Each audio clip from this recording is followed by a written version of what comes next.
अगर कभी रात के सन्नाटे में कोई आवाज आपको आपके पूरे नाम से पुकारे और उस आवाज में अपनापन हो, तो पीछे मुड़ने से पहले एक बार ये जरूर सोच लेना कि इंसान सिर्फ वही नाम लेता है जिसे वो जानता है, और जो तुम्हें नाम से जानता है जरूरी नहीं कि वो इंसान ही हो।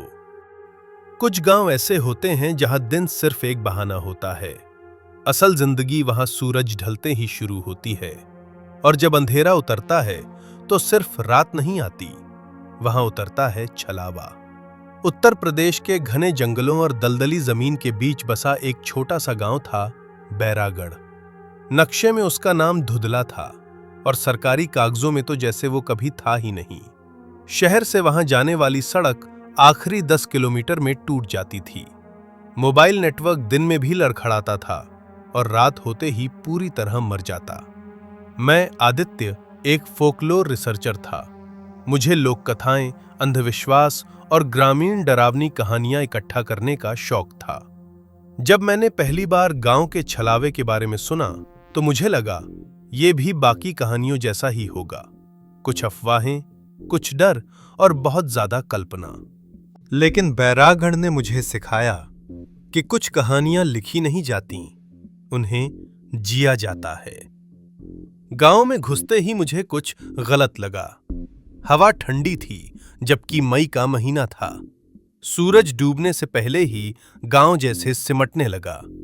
लोग अपने अपने घरों में लौट रहे थे, दरवाजे बंद हो रहे थे और खिड़कियों पर मोटे पर्दे गिराए जा रहे थे।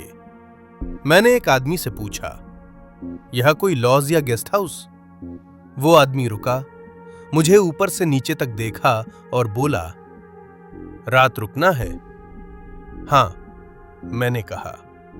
उसने निगलते हुए जवाब दिया, तो जल्दी रुक जाइए, सूरज डूबने से पहले।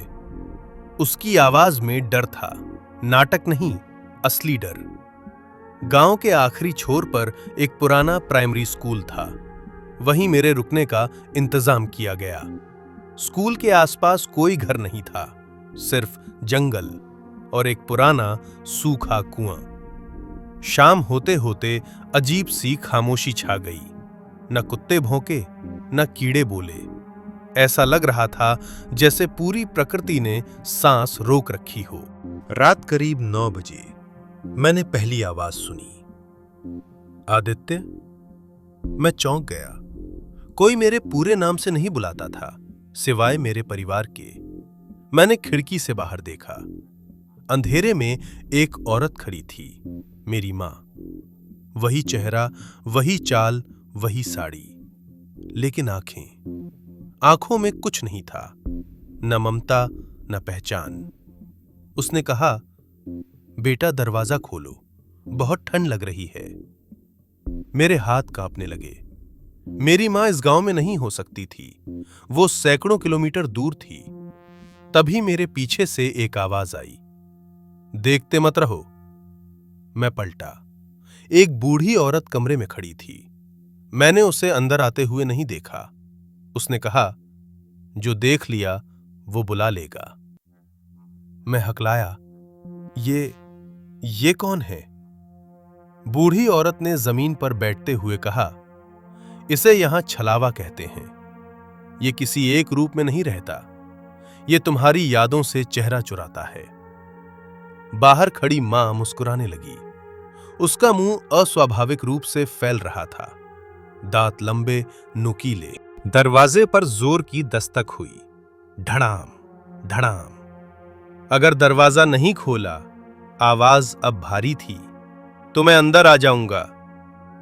बूढ़ी औरत ने फुसफुसाकर कहा, यह अंदर तभी आता है जब तुम डर मान लेते हो।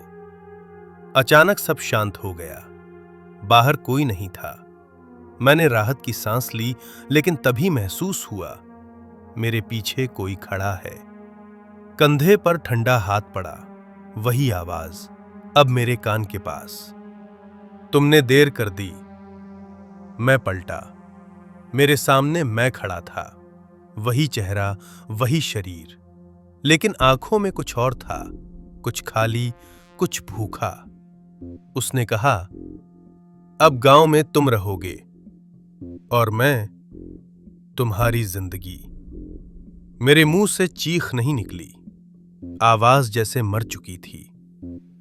अगली सुबह गांव वालों ने स्कूल में एक लाश देखी। आंखें खुली थीं, मुंह में जमी हुई चीख। और उसी सुबह एक आदमी गांव से बाहर निकला, सबको सलाम किया, बिल्कुल मेरी तरह मुस्कुराया।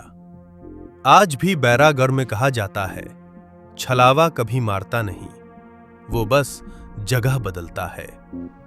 और अगर कभी कोई आपको रात में आपके नाम से बुलाए तो जवाब मत देना, क्योंकि वो आपको घर नहीं बुला रहा, वो आपको बदलने बुला रहा है।